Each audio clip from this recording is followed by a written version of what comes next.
சபரி அப்படின்ற ஒருத்தர் lockup death ஆயிருக்கு. அது உங்களுக்கு தெரியும். கண்டிப்பா கூட்டிட்டு போய் ஆசாரிப்பள்ளம் ஆஸ்பத்திரியில் போய் டெஸ்ட் பண்ணணும்பா அப்படின்னு சொல்லிட்டு சொன்னாங்க. நாங்கள் பின்னாடியே லாயரை கூட்டிட்டு உடம்புல ஃபுல்லா காயங்கள் இருக்கு அப்படின்னு சொல்லப்படுதே சார். அப்போ இந்த லாக்அப் டெத் மரணம் ஸ்ரீவர்மனின் உடலில் 19 இடங்களில் காயம் இருந்தது கண்டறியப்பட்டது. கடந்த ஆட்சியை போல விசாரிக்கிறோம்லாம் சொல்லலாம். உடனடியாக கைது. எங்கள் ஆட்சியில் இப்படி நடக்குதுன்னு சொன்னால் நாங்கள் கேவலமாக அதை பார்க்குறோம். எங்களுக்கே வெட்கி தலைகுனிய வேண்டிய ஒரு சூழல் இருக்குது. காவல்துறை சில பேர் இருப்பார்கள், அவர்களுக்கு எச்சரிக்கையாக சொல்கிறேன், ஒழுங்காக மூடி வச்சுக்கிட்டு வாயை வச்சுட்டு வேலை செய்ய, இல்லைன்னா வேற மாதிரி ஆயிரும் இந்த ஆட்சி. ஏன்னா மிரட்டலோட தான் சொல்கிறேன். கரூர்ல ஒரு விஷயம் பேசினாரு, உங்ககிட்ட யாராவது லஞ்சம் கேட்டா கொடுக்க முடியாது சொல்லுங்க அப்படின்னு சொல்றாருல. இது யாராவது இங்க லஞ்சம் கேட்டீங்கன்னா அப்படின்ற ஏன் அந்த எச்சரிக்கை அதிகாரிகளை பத்தி சொல்லலன்ற ஒரு கேள்வி. அதிகாரிகளுடைய பாடநூல் கழக தலைவரா லயோலா மணி அவரை போட்டிருக்கிறதுக்கு நீங்களே பார்த்திருப்பீங்க சமூக வலைதளங்கள்ல முக்கியமான ஒரு யூடியூபர்ஸே எந்த அளவுக்கு பேச முடியுமோ பேசியிருக்காங்க. எனக்கும் அசிங்கமா தான் இருக்கு இந்த வார்த்தைலாம் பயன்படுது. ஆனா பாருங்க, லயோலா மணி தமிழீழ தாயகத்திற்காக தன்னையே அர்ப்பணித்துக் கொண்ட தம்பி லயோலா மணி எத்தனையோ முறை கைது செய்யப்பட்டார். விடுதிகள் பிரச்சனையில் தலையிட்டு எண்ணற்ற விடுதி மாணவர்களுக்கு அரசினுடைய நலத்திட்ட உதவிகளை கொண்டு போய் சேர்ப்பதிலே துணையாகி கூலி வேலை செய்த குடும்பத்திலிருந்து ஒருவர் இவ்வளவு பெரிய பதவிக்கு வருகிறார் என்றால் நான் லியோனியோட ஒப்பிட மாட்டேன். அது ஒரு ஆபாச பேச்சு. இவர் ஆக்கப்பூர்வமான பேச்சாளர். ரெண்டுக்கும் வித்தியாசம். ஸோ இன்னும் இந்த மாதிரி உங்களுக்கு சப்போர்ட் பண்ணி பேசுறவங்களுக்கு தான் இந்த மாதிரியான ஒரு விஷயங்கள்லாம் கொடுப்பீங்களா அப்படின்ற மாதிரி ராஜ்மோகன் அவர்களுக்கு இன்றைக்கு இடதுகரமாக தம்பி லயோலா மணி பணியாற்ற இருக்கிறார் என்றால் அதனால்தான் அவருக்கு பாடநூல் கழக. ஆமா, இன்னைக்கு இருவருமே கைகோர்த்து, இருவருமே தமிழ் தேசிய உணர்வு, இருவருமே தமிழுக்காக போராடியவர்கள், இருவருமே தமிழை மேம்படுத்தக்கூடியவர், இருவருமே தமிழை உச்சாணி கொம்பில் வைத்து அழகு பார்க்க வேண்டும் என்ற எண்ணம் படைத்தவர். இன்னைக்கு அந்த பொறுப்புக்கு வந்திருக்கிறாங்க சொன்னா தமிழ் வாழப் போகிறது என்ற அர்த்தம், தமிழ் வாழ துடிக்கிறது என்ற அர்த்தம். சிதைந்து போய் கிடக்கிற தமிழை சீர் செய்வதற்கு வந்த தளபதிகள் அந்த இருவர். எழுதி வைத்துக் கொள்வோம்.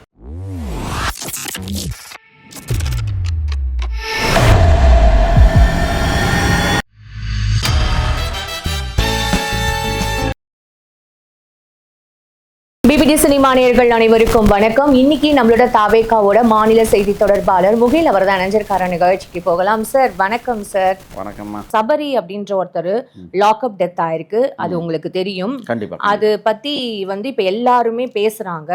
நீங்க போன ஆட்சியில நம்ம தொடர்ந்து சாத்தான்குளம் மாவட்டம் சரி, இல்ல போன ஆட்சியில நடந்த எத்தனையோ லாக்அப் மரணங்களுக்கு இங்க எவ்வளவு பேர் குரல் கொடுத்தாங்க. ஆனா இந்த ஆட்சியில அவர் சின்ன ஒரு பெட்டி கடை வச்சிருந்தாரு. அதுல குட்கா சப்ளை பண்ணதா அவர் போய் அரெஸ்ட் பண்ணி, அங்க அரெஸ்ட் பண்ண இடத்துல அவருக்கு மாரடைப்பு ஏற்பட்டதா சொல்றாங்க. ஆனா அவங்க ஃபேமிலியில இப்ப வரைக்கும் வாங்கல அவரோட அவரோட பாடியை வாங்கல. ஏன்னா அவருக்கு உடம்புல ஃபுல்லா காயங்கள் இருக்கு அப்படின்னு சொல்லப்படுதே சார். அப்போ இந்த லாக்அப் டெத் மரணம் நீங்க கேட்கறது நியாயமான கேள்வி. எல்லா உயிரும் பெருமதிப்பிற்குரியது. இந்த காவல்துறையில் ஒரு சில இந்த பொறுக்கி நாய்கள் இருக்கிறார்கள். இன்னமும் இந்த பொறுக்கி தனமான இந்த வேலை எங்கேருந்து தொடங்குதுன்னா 70 ஆண்டு கால திராவிட ஆட்சியிலேருந்து தொடங்கிய ஒரு நீடித்து கொண்டே இருக்கிறது என்கிற குற்றச்சாட்டை நான் பதிவு பண்ணுறேன். உடனடியாக எங்களது தலைவர் தலையிட்டு அந்த 3 பேரை இப்போ கைது பண்ணியிருக்கிறோம். கடந்த ஆட்சியை போல விசாரிக்கிறோம்லாம் சொல்லலாம். உடனடியாக கைது 3 காவலர்களை செஞ்சுருக்காங்க. அது எப்போ பிரேத பரிசோதனை அறிக்கையில் சொல்லப்பட்ட அறிவியல் பூர்வமான உண்மைகளை பார்த்ததுக்கு பிறகு கைது பண்ணியிருக்கோம். ஒன்று, நான் எச்சரிக்கையோடு அந்த காவல்துறைக்கு சொல்கிறேன், என் தலைவரின் தூய்மையான ஆட்சி நடந்துட்டுருக்கு. இன்னும் இந்த திமுக மனநிலை, அண்ணா திமுக மனநிலை எவனாவது இங்கே இந்த மாதிரி சம்பவங்களை நடத்துனீங்க அப்படின்னு சொன்னால் உடனடியாக சட்டம் தன் கடமை செய்யும். என் தலைவன் விடமாட்டார். ஒரு செய்தி, அந்த குடும்பத்திற்கு தமிழக வெற்றி கழகத்தின் சார்பில் நாங்கள் மிகுந்த ஆழ்ந்த அனுதாபத்தை, வருத்தத்தை நாங்கள் தெரிவிச்சுக்கோம். எங்கள் ஆட்சியில் இப்படி நடக்குதுன்னு சொன்னால் நாங்கள் கேவலமாக அதை பார்க்குறோம். எங்களுக்கே வெட்கி தலைகுனிய வேண்டிய ஒரு சூழல் இருக்குது. அந்த தம்பிக்கு நாங்கள் செம்மார்ந்த வீர வணக்கத்தை இந்த நேரத்தில் நாங்கள் ஒரு தாக்குறோம். ஏன்னா இந்த 3 பொறுக்கித்தனமான அந்த காவலர்கள் விடவே மாட்டோம். சார், அதிகாரிகள் இந்த போலீஸ் துறை முதல்வர் அவரோட இதில் தானே சார், மேற்பார்வையில் தானே சார் இருக்கு. அப்போ இப்படி ஒரு விஷயம் வந்து நடந்திருக்கவே கூடாது இல்லை சார்? இல்லை, அது நான் தான் சொல்கிறேன் திருப்பி, இப்படி சம்பவங்கள் நடந்திருக்க கூடவே கூடாது அப்படிங்கிறதான் நம்மளுடைய விருப்பம். அவரும் அவர் மாற்றுத்திறனாளின்னு சொல்லப்படுது. அது என்னன்னா, அவங்க ஃபேமிலியே அந்த கடையை நம்பி எல்லா தான் இருக்குன்னு. காவல் நிலையங்களிலும் இன்றைக்கு சிசிடிவிகள் பொருத்தப்பட்டு இருக்கு, நெருக்கி கொண்டு வந்துட்டாங்க. இன்னமும் தமிழ்நாடு அரசு அல்லது தமிழக முதல்வருடைய செயற்பாடுகளை உணராத பொறுக்கித்தனமானவர்கள் இது போன்ற காரியங்களை செய்கிறார்கள். அவர் என்ன மாதிரியான நடவடிக்கைகளை எடுப்பாங்க, எந்த மாதிரி ஒரு சூழலை ஆட்சி வந்து நடந்துகிட்டு இருக்கு, நாம் என்ன ஆவோங்கிறத கூட புத்தி இல்லாத மனிதர்களா அவன் செஞ்சிருக்கிறான்னு சொன்னால் வெளிச்சத்துக்கு வராதுன்னு நினச்சி இந்த மாதிரி பொறுக்கித்தனமான காவலர்கள் வேலையை செய்வார்களே. ஆனால் இதே போன்று எண்ணம் படைத்திற்கு வேலை செஞ்சுக்கிட்டு இருக்கிற இந்த காவல்துறை சில பேர் இருப்பார்கள். அவர்களுக்கு எச்சரிக்கையாக சொல்கிறேன், ஒழுங்காக மூடி வச்சுக்கிட்டு வாயை வச்சுட்டு வேலை செய்ய, இல்லைன்னா வேற மாதிரி ஆயிரும் இந்த ஆட்சியில். ஏன்னா மிரட்டலோட தான் சொல்கிறேன், ஒரு உயிர் போயிருக்குங்க, என் உயிருங்க, அது எனக்கு வாக்களித்த உயிருங்க, இந்த நாடு நல்லா இருக்கணும்னு நினச்ச ஒரு உயிருங்க. அவன் குட்கா விற்பனையே பண்ணியிருக்கட்டும்ங்க, அவனுக்கு சட்டம் இருக்கிறது, நீதிமன்றங்கள் இருக்கிறது, முறைப்படி செய். இப்போ உனக்கு சட்டம் மாஞ்சிருச்சுல, நீ செஞ்ச செயலுக்கு முறைப்படி என் தலைவன் அறிவிச்சிருக்கிறார்ல.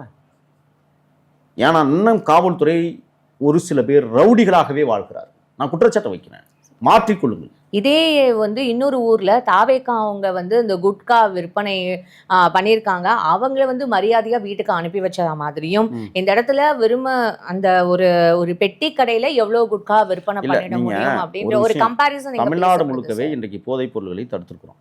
உங்களுக்கே நல்லா தெரியும் அது எந்த அளவுக்கு தடுத்துக்கிட்டு இருக்கிறோம்னா. அண்மையில் கூட ஒரு செய்தி நான் பார்த்தேன், ஆம்புலன்ஸ்லேயே குட்கா கடத்திருக்காங்க. அதெல்லாம் கண்டுபிடிச்சிருக்கு காவல்துறை, 2 மூட்டையை கைப்பற்றிருக்கிறாங்க. ஆம்புலன்ஸில் மிக விரைவாக வந்த வாகனத்தை மடக்கி கண்டுபிடிச்சிருக்காங்க. முற்றிலுமாக போதை இல்லாத ஒரு மாநிலமாக உருவாக்க வேண்டும் என்பதிலே என் தலைவன் ஆட்சி இன்னைக்கு தடம் போட்டு நடந்து கொண்டிருக்கிறது. கொஞ்சம் பொறுத்துருங்க. ஏன்னா சார் உயிர் போயிருக்கு சார், இல்லை நாங்கள் பொறுத்துக்கிறதுக்குன்னு ஒன்றுமே இல்லை சார். நான் தான் முதல் சொல்லிட்டேன், உயிர் என்பது எனக்கு சொந்தமான. ஏன்னா அஜித் அவங்களோட அந்த காவல் மரணம் எந்த அளவுக்கு ஒரு கொடூரமான ஒரு விஷயம், சாத்தான்குளம் விஷயம் என்ன இன்னுமே எல்லாரும் பேசப்படுறது இல்ல சார். நீங்க அதை உணர்வது யார்? காவல்துறை சார்ந்தவர்கள். இப்ப நான் என்ன கேட்கிறேன், 3 காவலர்கள் இந்த வேலையை செஞ்சிருக்காங்கல்ல, இந்த 3 காவலர்களுமே யோசிச்சிருக்க வேண்டாமா? நம்மளுக்கு பொண்டாட்டி பிள்ளை இருக்கு, நம்மளுக்கு ஒரு வாழ்க்கை இருக்கு, அவன் ஏதோ தப்பு பண்ணிட்டான், சட்டத்திற்கு முன்னும் கொண்டு போய் நிப்பாட்டணும் அப்படிங்கிற ஒரு பொறுப்புணர்வு வேணுமா வேண்டாம்? சார் இன்னொரு விஷயம் சார், இப்போ நீங்க இந்த கேள்வி கேட்குறீங்க, இப்போ இவர் போய் கரூர்ல ஒரு விஷயம் பேசினாரு, உங்ககிட்ட யாராவது லஞ்சம் கேட்டா கொடுக்க முடியாது சொல்லுங்க அப்படின்னு சொல்றாருல. இது மக்கள் கிட்ட சொல்ற மாதிரி அதே மேடையில அதிகாரிகள் கிட்ட யாராவது இங்க லஞ்சம் கேட்டீங்கன்னா அப்படின்ற ஏன் அந்த எச்சரிக்கை அதிகாரிகளை பத்தி சொல்லலன்ற ஒரு கேள்வி. அதிகாரிகளுடைய இப்ப தலைமை அதிகாரிகள் இருக்காங்க, அவர்கள் எல்லாருக்கும் சுற்றறிக்கை கொடுத்திருப்பாங்க. இல்ல சார், நான் வந்து சுற்றறிக்கையை பத்தி பேசல சார், அதுல சொல்லிருக்கலாமே. அப்ப இன்னும் ஒரு பயம் வந்திருக்கும்ல சார். இப்ப ஒவ்வொன்றா தாங்க செய்ய முடியும். இப்ப பொதுமக்கள்கிட்ட சொல்லிட்டாரு, யாரும் கொடுக்காதீங்க, கேட்டா கொடுக்க முடியாதுன்னு சொல்லுங்கன்னு சொல்லியிருக்காரு. அதே மேடையில அதிகாரிகள் உங்களுக்கும் சொல்றேன், யாராவது லஞ்சம் கேட்டீங்க அப்படின்னா சிவியரான ஒரு ஆக்ஷன்ஸ் எடுக்கப்படும் அப்படின்னு சொல்லி அந்த மரியாதை சட்டமன்றத்தில் அந்த கரூர்ல அந்த மேடையில அதை சொல்லி சொல்லக்கூடாது. சட்டமன்றத்திலே சொல்லிட்டாரு, யாரும் லஞ்சம் பெறக்கூடாதுங்கிறது சட்டமன்றத்தை குறிப்பேட்டிலே இருக்கு. சட்டமன்றத்திலே பேசிட்டாங்க தலைவர். ஓயாமல் ஒரு வார்த்தையை சொல்லிட்டு இருக்க முடியும். ஏன்னு கேட்குறீங்களா? ஒவ்வொரு வார்த்தையும் என் தலைவன் விடுகிற வார்த்தை உலக பிரசித்தி பெற்ற வார்த்தையாக மாறி போகுது. இதான் இங்கே பிரச்சனை. நீங்கள் ஓயாமல் சொன்னால் அந்த அந்த அந்த பொருளுக்கு மதிப்பு இல்லாமல் போகும். ஆக இன்னைக்கு அரசு அதிகாரிகளும் மாறிக்கொண்டிருக்கிறார்கள். லஞ்சம் வாங்கியவர்கள் கூட பயந்து கொண்டு கையை கட்டி கொண்டு வேடிக்கை செய்ய பார்க்கிறார்கள், வேலையை செய்கிறார்கள். ஏன்னா இந்த அரசு தூய்மையான அரசாக இயங்க வேண்டும் என்பதில் நாங்கள் ரொம்ப கவனமாக இல்ல சார். இந்த லாக்அப் டெத் மரணம் இதுவே இந்த மாதிரியான ஒரு விஷயம் இது கடைசியாக இருக்க வேண்டும் அப்படிங்கிறத எல்லாரும் பேசுவாங்க ஒவ்வொரு நிகழ்ச்சியும் போதும். நாங்கள் இது கடைசியாக இருக்க வேண்டும் என்று சொல்வதை விட இது போன்ற சம்பவங்கள் நடந்துவிடக்கூடாது என்ற எண்ணம் தோன்ற வேண்டும். Fine sir. அதுக்கப்புறம் இப்போ இந்த பாடநூல் கழக தலைவராக லயோலா மணி அவரை போட்டிருக்கிறதுக்கு நீங்களே பார்த்துருப்பீங்க, சமூக வலைதளங்களில் முக்கியமான ஒரு யூடியூபர்ஸே எந்த அளவுக்கு பேச முடியுமோ பேசியிருக்காங்க. ஸோ பாடநூல் கழக தலைவராக இதுக்கு முன்னாடி வந்து லியோனி அவர் இருந்தார். அவர் இருந்தது கூட இஸ் அ ப்ரொஃபஸர், அதனால அவருக்கு அந்த ஒரு பொசிஷன் கொடுத்தது, அதுக்குமே நிறைய விமர்சனங்கள் எழுந்தது. அப்படி இருக்கும்போது லயலாமணியை எந்த அடிப்படையில் வந்து பாடநூல் கழக தலைவராக போட்டிருக்காங்க? ஏன்னா ஒரு பாடநூலில் என்னென்ன மாதிரியான ஒரு சிலபஸ் ஆட் பண்ணணும், இல்லை என்ன மாதிரியான ஒரு ஸ்கில்ஸ் வந்து பசங்களுக்கு இருக்கு, அதுக்கேற்ற மாதிரி நம்ம பாட புத்தகத்தை எப்படி மேம்படுத்தணும்னு நிறைய விஷயங்கள் அதில் வருது இல்லை சார்? அப்போ இவருக்கு எந்த மாதிரியான ஒரு ஸ்கில்ஸ் இருக்குன்ற ஒரு கேள்வி இங்கே எழுது. முதல்ல என் தம்பி லயோலாமணிக்கு வாழ்த்துக்களை தெரிவித்துக் கொள்கிறேன். நான் அவருக்கு நேரடியாகவே வாழ்த்து போட்டிருக்கேன். அந்த வாழ்த்தை கூட நான் உங்கள்கிட்ட சொல்லிடலான்னு நினைக்கிறேன். ஒரு வரலாறு தத்துவம் எழுதுகிறது, ஒரு தத்துவம் கவி பாடுகிறது, ஒரு கவி புராணம் எழுதுகிறது, ஒரு புராணம் உம்மை வாழ வைக்கிறது.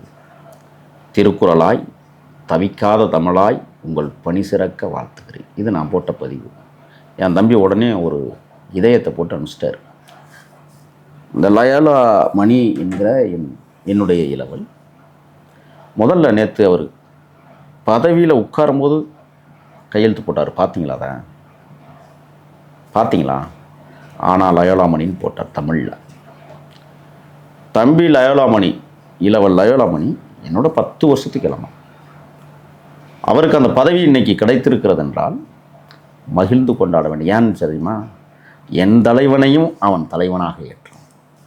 தமிழீழ தாயகத்திற்காக தன்னையே அர்ப்பணித்து கொண்ட தம்பி லயோலாமணி எத்தனையோ முறை கைது செய்யப்பட்டார். விடுதிகள் பிரச்சனையில் தலையிட்டு எண்ணற்ற விடுதி மாணவர்களுக்கு அரசினுடைய நலத்திட்ட உதவிகளை கொண்டு போய் சேர்ப்பதிலே துணையாகி நின்றார். என்னுடைய இளவல் லயோலாமணி அவர்கள் தமிழ்நாட்டில் நடக்கிற மக்கள் பிரச்சனைகளுக்கு தலைநகர் சென்னையில் நடைபெறுகிற அத்தனை போராட்டங்களிலும் தன்னை முன்னெடுத்து சென்றவர். எடுத்துக்காட்டு ஜல்லிக்கட்டு போராட்டத்தில் கூட தம்பி லயோலாமணி எவ்வளவு முக்கியத்துவம் வாய்ந்த ஒரு போராளியாக அந்த களத்தில் நின்றார் என்பதை நான் உணர்வேன். அது மட்டும் இல்லைங்க, எல்லோரையும் அரவணைத்து செல்கிறது, அந்த கட்டி பிடிச்சு ஆரத்தழுவு, முத்தம் கொடுப்பது இயல்பாக இருக்கும் அவர்கிட்ட. சாமானிய குடும்பத்தில், சாதாரண குடும்பத்தில், இன்னும் சொல்லப்போனால் கூலி வேலை செய்த குடும்பத்தில் இருந்து ஒருவர் இவ்வளவு பெரிய பதவிக்கு வருகிறார் என்றால் நான் லியோனியோட ஒப்பிட மாட்டேன். அது ஒரு ஆபாச பேச்சாளர், இவர் ஆக்கப்பூர்வமான பேச்சாளர். ரெண்டுக்கும் வித்தியாசம் இருக்கு. தமிழக வெற்றி கழகத்தை தமிழ்நாடு முழுவதும் தன்னுடைய சொற்களால் கொண்டு போய் சேர்த்த இளையவர் தம்பி லயோலாமணி.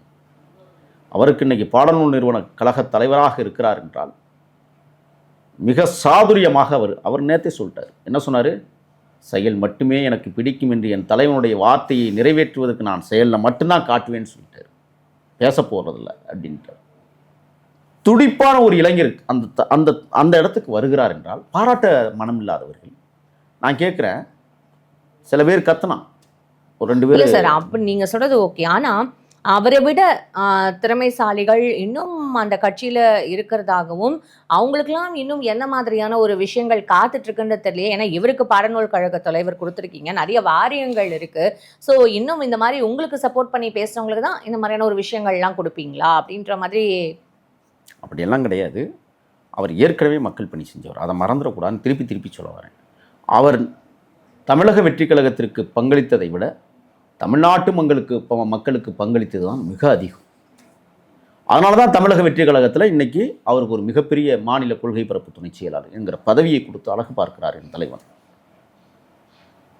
ஆக மக்கள் மன்றத்தில் போய் போராடியவருக்கு, மக்களோடு நின்று போராடியவருக்கு, மக்களுக்காக போராடியவருக்கு ஒரு மகத்தான பதவி இன்னைக்கு கிடைத்திருக்கிறது என்றால் மனமகிழ்வதை பொறுத்து கொள்ள முடியாத சில மடையர்கள் அவரை வாரி தூற்றுகிறார்கள், ஏளனம் பேசுகிறார்கள், இருமாப்பு கொள்ளுகிறார்கள், காரி உமிழ்கிறார்கள். நான் ஒன்று சொல்கிறேன் அவங்களுக்கெல்லாம், என் தம்பி இளையவர் லயோலாமணி ஈழ தாயகத்திற்காக தன் வாழ்வையை அர்ப்பணித்து போராட்டங்களுக்கு நின்ற தம்பி, அவருக்கு இப்படி ஒரு பொக்கிஷத்தை என் தலைவன் கொடுத்திருக்கிறார் என்றால் அவர் மேலும் மேலும் மக்கள் பணியை ஆற்றுவதற்கான உந்து சக்தியாக இந்த பொறுப்பை நான் பார்க்குறேன். தமிழ்நாடு பாடநூல் கழகத்தில் குழந்தைகளுக்கு கூட இனி அழகு தமிழில் பேசுவதற்கு ஒரு அரிய வாய்ப்பை உருவாக்கக்கூடிய இடத்தில் தம்பி லயோலாமணி நின்று கொண்டு உருவாக்க போகிறாங்க. நீங்கள் இன்றைக்கும் ஃப்ரீ கேஜின்னு சொல்லக்கூடிய வகுப்பு பாடத்திட்டங்கள் எல்லாம் பார்த்தீங்கன்னா சமஸ்கிருத சொற்கள் நிறைய புகுந்து கிடக்கு. புஸ்தம்னு எழுதி வச்சுருக்காங்க, உங்களுக்கு தெரியாது அதெல்லாம். கஷ்டம்னு எழுதி வச்சுக்கிறாங்க. எல்லாம் சரி செய்யப்பட வேண்டிய இடத்தில் இந்த ஆட்சி இருக்கிறது. அதற்காகத்தான் தம்பி லயோலாமணி அந்த இடத்துல கொண்டு வச்சிருக்காங்க. தமிழும் ஆங்கிலமும் என்பது இருமொழிக் கொள்கை அப்படி என்று சொல்லுகிறார்கள். ஆனால் தமிழ்நாட்டில் 2000 வருஷமாக இருமொழிக் கொள்கை இருந்து கொண்டிருக்கிறது. தமிழும் சமஸ்கிருதமும். 3வது மொழி தான் ஆங்கிலம், 4வது மொழி தான் ஹிந்தி. இதை உணராமல் இன்னைக்கு இருக்கிறாங்க. அதையெல்லாம் சரி செய்ய வேண்டிய இடத்துல தமிழக வெற்றி கழக ஆட்சி இருக்கிறது. இருக்கீங்க.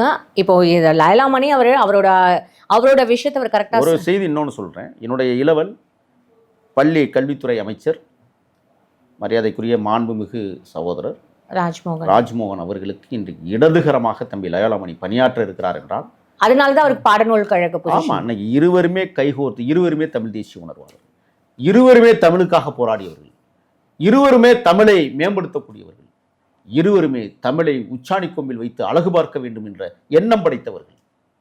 இன்னைக்கு அந்த பொறுப்புக்கு வந்திருக்கிறாங்கன்னு சொன்னால் தமிழ் வாழப்போகிறது என்ற அர்த்தம், தமிழ் வாழ துடிக்கிறது என்ற அர்த்தம். சிதைந்து போய் கிடக்கிற தமிழை சீர் செய்வதற்கு வந்த தளபதிகள் அந்த இருவர். எழுதி வைத்துக் கொள்வோம். Fine sir. அப்போ அதை பொறுத்திருந்து தான் நம்ம பார்க்கணும். இவ்வளோ நேரம் உங்கள் நேரத்துக்கும் உங்களோட கருத்துக்களுக்கும் ரொம்ப நன்றி சார். நன்றி.